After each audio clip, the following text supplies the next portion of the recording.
Morning guys, Ian here. Welcome to my day and to my channel. Today I just want to have a little chat with you about tarot. I think you'll know if you've watched any of my other videos that I've got a keen interest in tarot. And today I thought I'd just share with you a little bit about how I got into it and my thoughts about my practice. So I'm going to take you over to the table. I just want to show you some of the decks that I use. Before I go, this is my little friend there who wants to say hello, and his partner there, oops, she's gone, also wants to say hi. Yeah, a lot of people don't like those, but I love them.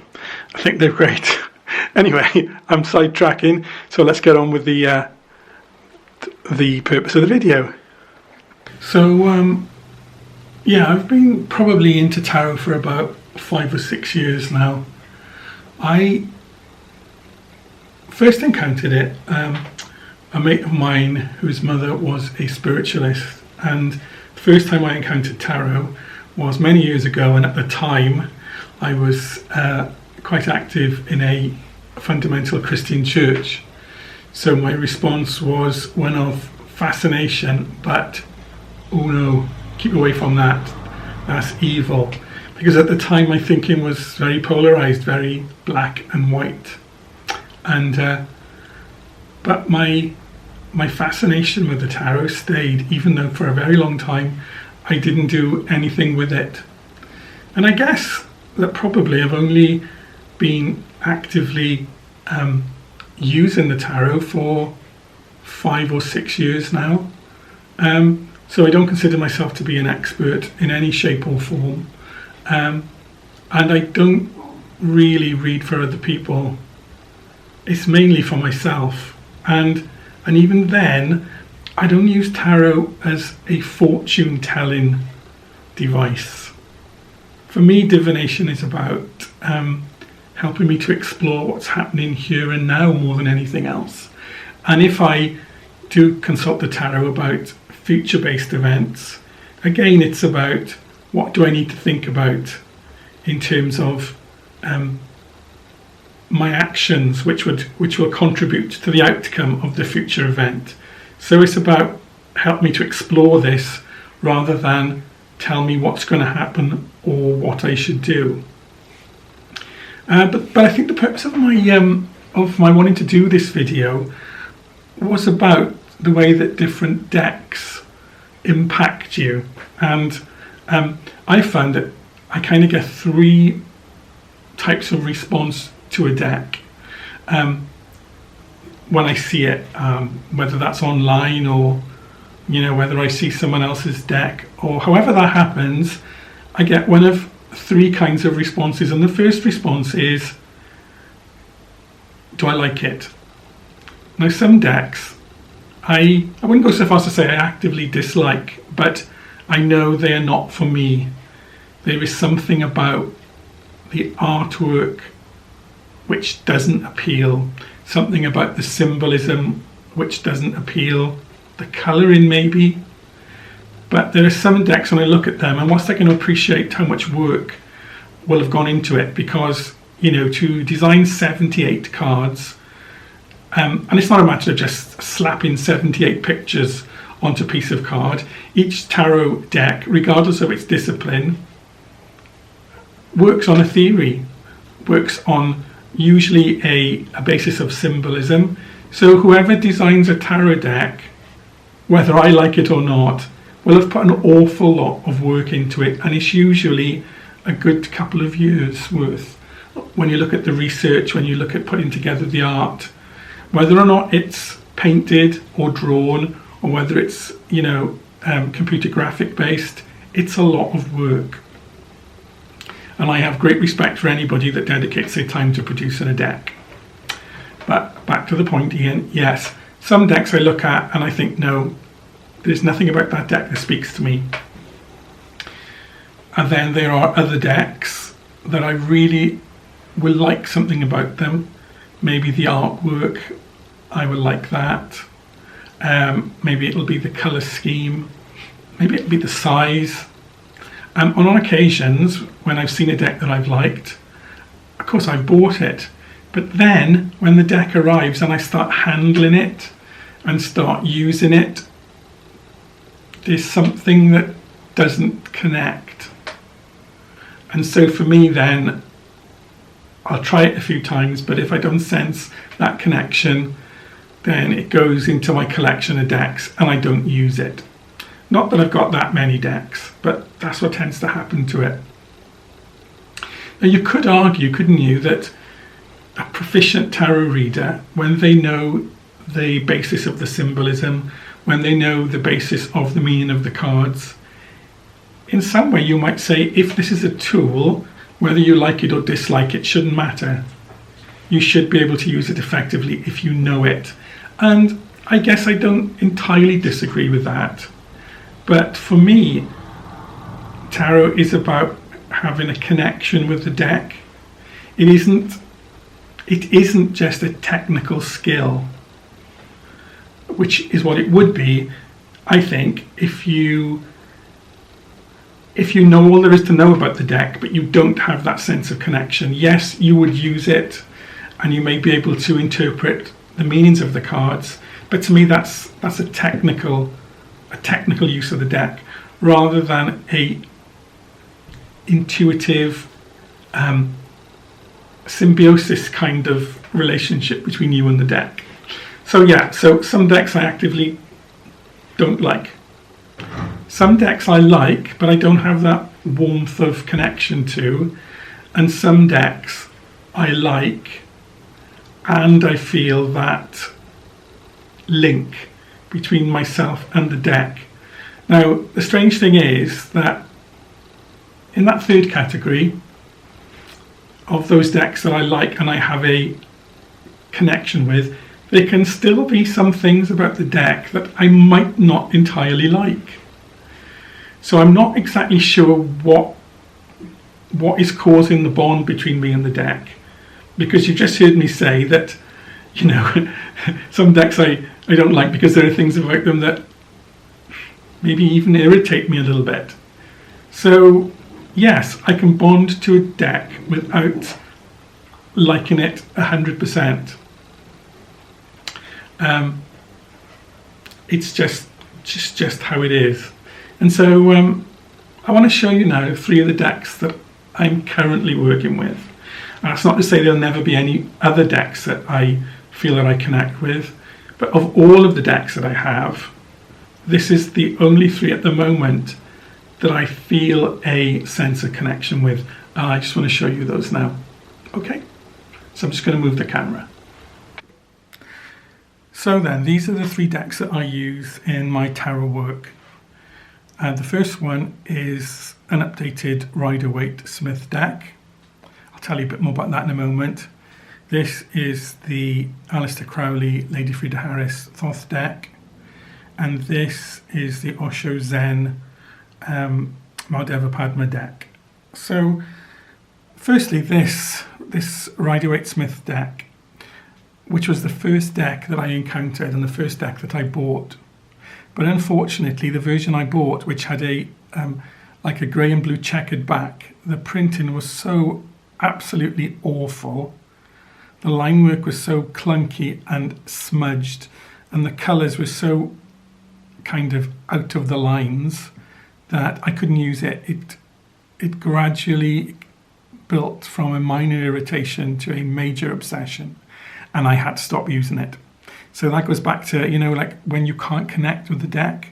So for many years, I didn't really use the Rider-Waite. I did buy the Universal Weight as an alternative, but the colours to me looked too cartoonish. And again, I just couldn't connect with the deck. So for many years, I gave the Rider-Waite Smith deck a wide berth. My next deck then was the Thoth deck, the Crowley Harris deck, which I absolutely love. Now I know Aleister Crowley had a pretty shocking reputation for some of the things he did in the life that he led and lived. So I'm not going to comment on that really, that is whatever it is. But the content of the Thoth deck and the artwork of Lady Frida Harris is absolutely stunning. And I could very easily connect with this deck. Oops. All of the cards are absolutely packed with symbolism, astrological, hermetic, Kabbalistic. There's a lifetime study in this deck. And I find the character of this deck to be in use, to be laser-like. It is not a gentle deck. When I say brutal, I mean brutal in its honesty. It doesn't sugarcoat the pill, if that makes any sense. So that's the second deck that I use. The third deck I use is the Osho Zen deck, based on the work, I never know whether I'm holding this the right way up, the artwork of Madhava Padma. Now this is as gentle as the Thoth deck is harsh, I think. This is a beautiful deck to work with. It has got a very easy presence and spirit about it. It is loosely based on the construct of the Rider-Waite Tarot, but it's its own deck. It comes with a really comprehensive guidebook. So if you choose to use this deck, you'll be fine. You will have full understanding of it. But it is beautiful. It's got a lovely, gentle energy about it. Now then, let's come back to the Rider-Waite Smith deck. One of the sad things for me about this deck was for so many years the artist, Pamela Coleman Smith, was pretty much forgotten. And without doubt, without her artwork, this deck would not be what it is today, which is probably the most famous and one of the most popular decks in use. And unfortunately for her, Pamela Coleman Smith, known as Pixie, she died in obscurity and poverty. So it's very sad that she should have done such a major work, and that should have been her end. But at least her contribution is recognised now in this version, which I can work with because it's been reprinted, the line work has been done properly, and according to the information that comes with it, the colours used are the original colours used by Pixie in her artwork. It's lovely. All of the irritations that I had with the original printing of the Rider-Waite deck are gone here. It's got a sepia tint to it. It looks old. The cardstock is beautiful. It's not glossy. It's got a slight waxy feel, but the cardstock is substantial. It handles well. It shuffles well. And even some of the cards that are a little bit clunky, because that is the way they were drawn, because the line work has been printed properly, and because the colour is actually in the lines, if you know what I mean, rather than bleeding out over the lines, it's much, much clearer. And I can enjoy using this deck now. This is what I should have had when I first bought a deck, but of course it didn't exist then, because this was printed as a Centennial version in 2009 to commemorate 100 years of the existence of this deck. So I can highly recommend this version, and you can see the back has got the characteristic Pamela Coleman Smith that you'll see on each of her tarot cards. One thing I'd say about the Rider-Waite, if you are intending taking your studies more broadly than tarot, like Kabbalah or Hermetic studies, you really do need to look at this deck. I didn't, and consequently I'm now having to go back, because so many of the esoteric correspondences in the various schools are based on this deck. This deck, which really, when Arthur Edward Waite pulled it together, although a lot of it was based on the pre-existing Marseille, a lot of the teachings and the systems of the Golden Dawn are in this deck. So you may want to stick with it if you intend to take studies more broadly.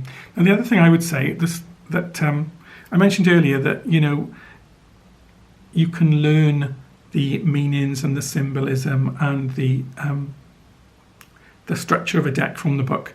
And I don't think there's anything wrong with going back to a book until such times as you're confident with those meanings. But one of the things that has worked for me is to learn the Lord names of these cards. And I think this is going to sound quite strange, but I believe that the Lord names, the Lord name titles of the cards want to be learned. So they are going to help you when you try to learn them. And in the Lord name of the card is much of its meaning. And if you can get that into your mind and familiar, then you're going to know pretty much what the essence of the card is about. So, for example, we've got the Two of Wands here. Its Lord name is Lord of Dominion. And this guy is looking out over all he can see. And you can see that he's in charge. He has dominion over all that he sees. Now this poor soul is having a tough time. And the Lord name of this card, not surprisingly, is Lord of Despair.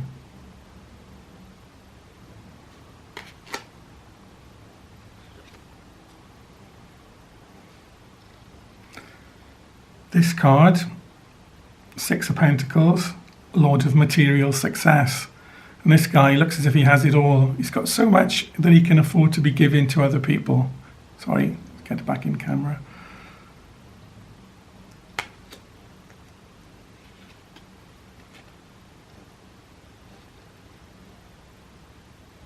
This guy or girl, not so happy. Lord of Loss in Pleasure. So, yes, learn the Lord names and you'll know the meaning of the cards. And many of the titles are what Crowley has used on his cards, which you'll see at the bottom. There are one or two that are not quite the same, but most of them, there's a read across. As I've said, though, Osho Zen is something completely different. It's a system in and of itself, but a lovely system. And this deck is well worth having. I know that some people use it as an oracle deck, but it is structured, fully structured as a tarot deck, so you can use it as you would any other tarot deck. Anyway, I just wanted to spend a little time with you telling you about my own tarot practice and what works for me and what doesn't, and how I try to use tarot in my life and how I try to integrate learning about the tarot into my life. So if anybody's got any comments about your own experience, I'd be really glad to hear them. And once again, thank you for listening, and I'll catch you guys again soon. Bye for now.